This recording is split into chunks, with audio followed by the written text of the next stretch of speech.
नमस्कार, मैं दिल्ली से अंजू खरबंदा। आज जो मैं आपको कहानी सुनाने जा रही हूँ उसका नाम है पीठ पर अंगारे, जिसे लिखा है आशा शर्मा जी ने। कुसुमा भाभी, अरे ओ कुसुमा भाभी, कहाँ हो भई? अब इस मुसीबत से तो केवल तुम ही पार पा सकती हो। सीमा टेल लगाती हुई ही दलान में घुसी। अरे यही हूँ, इस उम्र में अब और कहाँ जाऊँगी। आजा, यही बरामदे में ही आजा। हंसोकड़ी कुसुमा भाभी ने भीतर से ही जवाब दिया तो सीमा बेहिचक अंदर चली गई। गर्मी की चिलचिलाती दोपहरी, साए साए सीटी सी बजती लू, गांव से थोड़ा बाहर नोहरे में बना 2 कमरों का मकान, जिसके आगे ढले बरामदे को आंगन में खड़ी खेजड़ी ने अपनी छाया तले ले रखा था। जैसे माँ अपने बच्चे को लुंगड़ी में ढाप लेती है, ठीक वैसे ही। उसी बरामदे में खट खट करती अपनी हाथ वाली सिलाई मशीन पर कुसुमा भाभी अपने चिर परिचित अंदाज में बैठी सुई में धागा पिरोने की जद्दोजहद में लगी थी। पास ही 2-3 कटोरियों में भुने हुए चने और गुड़धानी रखे थे। 2 नई उम्र की लड़कियां भी पास में बैठी थी। शायद अपनी चोली घाघरे या कुर्ते कांचली में कोई नया डिज़ाइन बनवाने आई थी। क्या हुआ? आ बैठ, गुड़धानी खा के ठंडा पानी पी ले। ज़रूर कोई खास बात है, वरना इस तावड़े में तो ढोर ढांगर भी बहाना निकले। बरसती लाए ने तो आफत कर रखी है।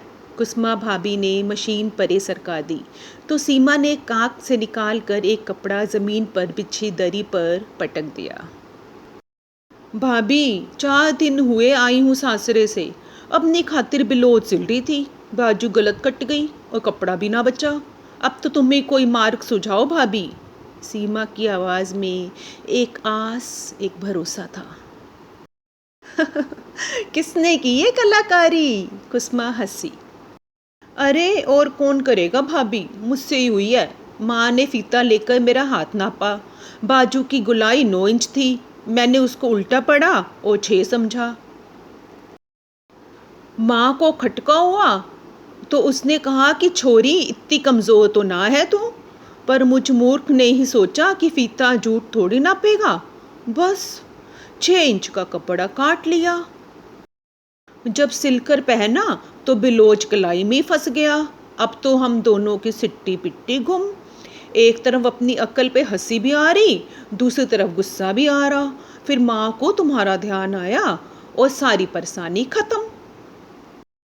तुम ठहरी सिलाई की मास्टरानी, अब तुम ही इस बिगड़े को कोई फैशन बना दो भाभी, ताकि मेरी लाज रह जाए। सीमा ने सारी बात बताई तो कुसुमा हो करके ऐसी हंसी कि बस हंसती ही गई। अरे तेरे जैसा ही एक और किस्सा सुन। कल भगवती ताई अपना लहंगा सिलकर लाई। मैंने लहंगे की कमर देखी और फिर भगवती की कमर की तरफ देखा। अब जो मेरी जो हंसी छूटी कि क्या बताऊं। लहंगे की कमर तो भगवती की एक जांग में भी ना आए। कुसुमा ने किसी तरह अपनी हंसी रोककर कहा। फिर क्या हुआ? सीमा आगे की कहानी जानने को उत्सुक थी।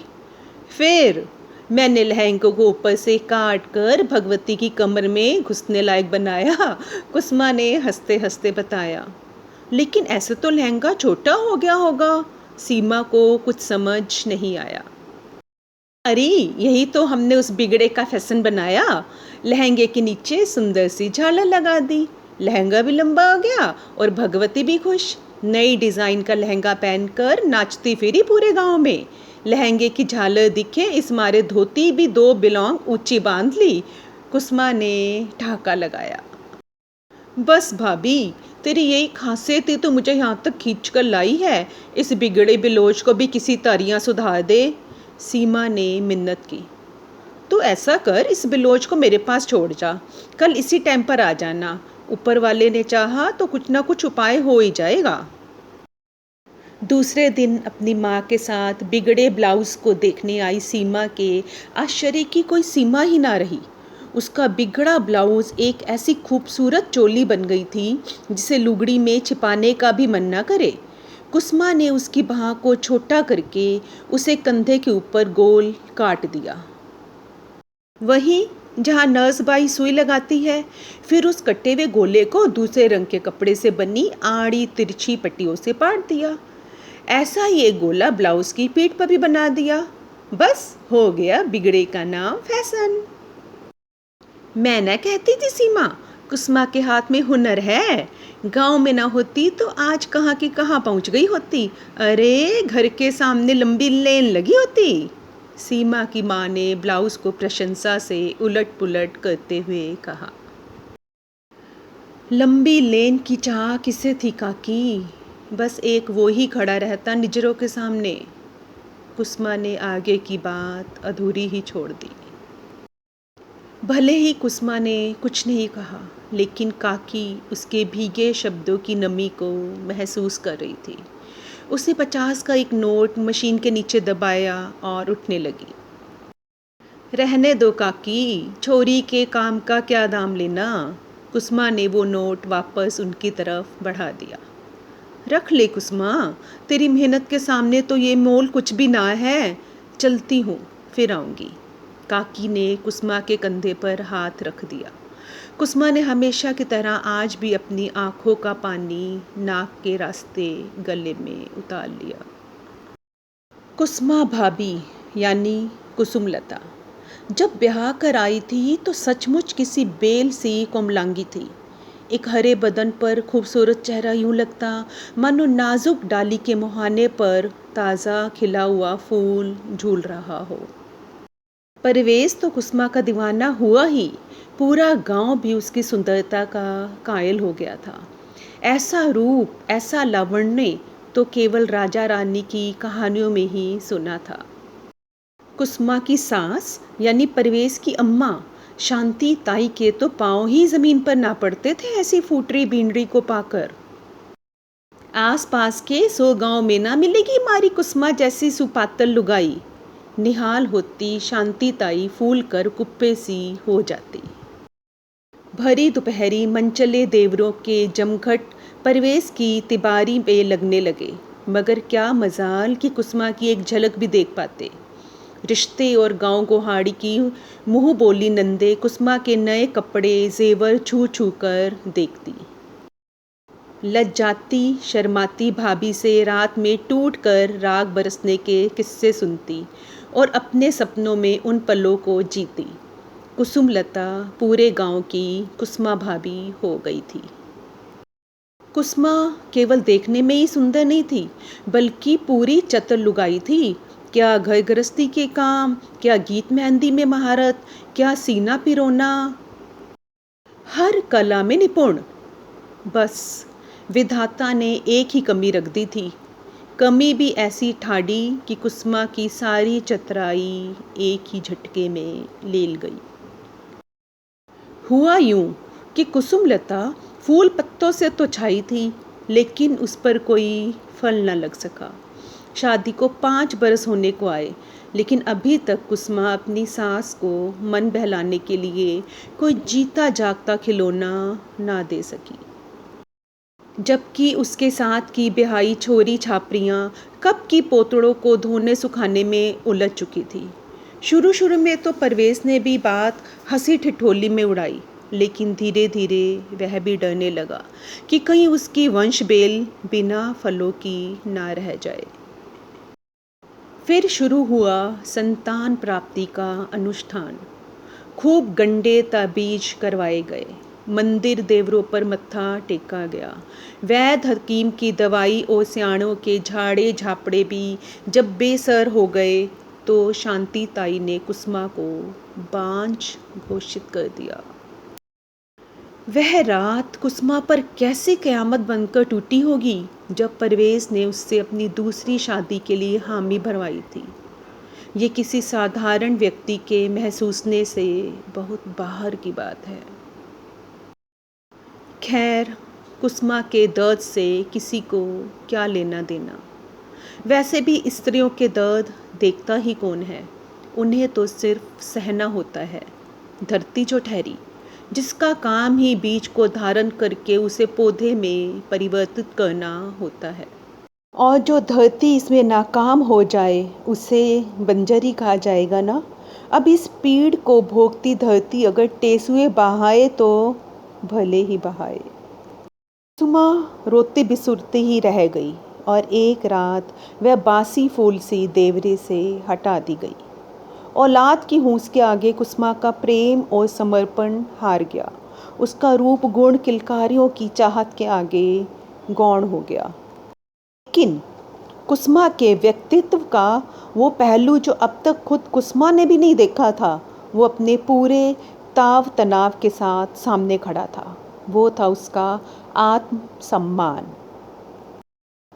दूसरी शादी की पहली रात नएपन को भोग कर मन ही मन मुस्कुराता परवेज़ जैसे ही अपने चौबारे से नीचे दलान में आया, कुसुमा के सामने पड़ते ही सकपका गया। चेहरे की मुस्कान एकाएक गायब हो गई और आंखें झिझक गई। किसी तरह अपने आप को बचाते हुए परवेज़ पोल से बाहर जाने लगा। इस घर में मेरी क्या जगह तय की गई है? कुसुमा ने जाते हुए परवेज़ की पीठ पर जलती हुई मूठ छोड़ी। परवेज़ झुलस गया। वह पलटा। सारा घर तुम्हारा ही तो है, किसी तरह से बोल पाया। नहीं, मुझे मेरा अपना कोना चाहिए। कुसुमा अड़ गई। अब तक शांति ताई भी अपने कमरे से निकलकर आंगन में आ चुकी थी। रूप की रोवे करम की खाए। अरे रूप के साथ साथ थोड़ा करम भी चोखा लिखवा लाती तो आज राज रानी सा सुख भोगती। अब करो चाकरी और भरो हाजरी। शांति ताई ने दो टूक कहकर प्रवेश को तो दोगा चीती से बाहर निकाल लिया, लेकिन कुसुमा के भीतर अभी तक बवंडर उठ रहे थे।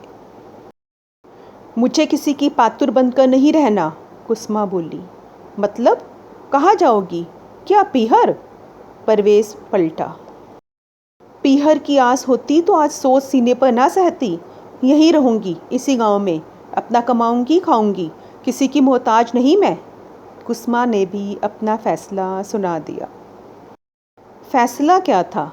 नंगे पांव पर जलते अंगारे फेंक मारे थे। बेशरम, हमारी नाक कटवाएगी, 4 लोगों में नीचा दिखवाएगी कि ब्याह कर लाई छोरी को 2 टाइम की रोटी देने का माजना ना हुआ हमारा। शांति ताई कुसुमा की तरफ झपटी, लेकिन परवेज़ ने मौके की नज़ाकत को समझते हुए माँ को रोक लिया। जाने दे माँ, नोहरे वाला घर खाली पड़ा है, रह लेगी।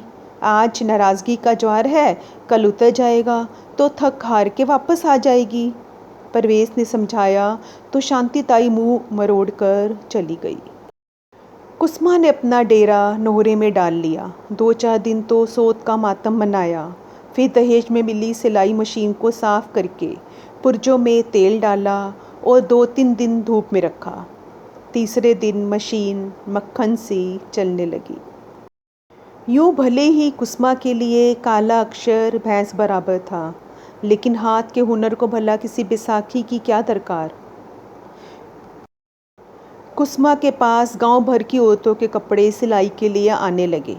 वह ऐसी जबर फिटिंग बिठाती कि पहनने वाली का रूप निखर उठता और वह अपने सिले हुए कपड़े उठाने के साथ ही आगे की सिलाई का ऑर्डर भी पक्का कर जाती। रोटी कपड़े और मकान की व्यवस्था तो कुसुम ने कर ली थी, लेकिन बैरी मन का क्या करे? उस पर पत्थर कैसे धरा जाए? बित्ते भर का गांव, बढ़ते निकलते कभी सास तो कभी पति से सामना हो ही जाता।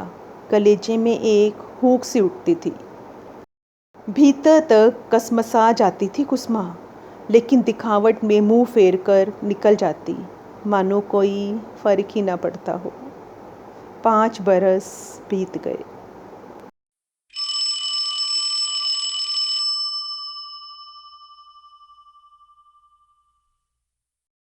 अभी आप सुन रहे थे कहानी पीठ पर अंगारे भाग 1। जल्द ही आपके सामने फिर से प्रस्तुत होंगी कहानी का दूसरा और अंतिम भाग लेकर। ये कहानी आपको कैसी लगी कमेंट बॉक्स में ज़रूर लिखिएगा, और मेरे चैनल अंजू खरबंदा को सब्सक्राइब करना भी मत भूलिएगा। जल्दी ही मिलूँगी अपनी अगली वीडियो के साथ। तब तक नमस्ते, जय हिंद।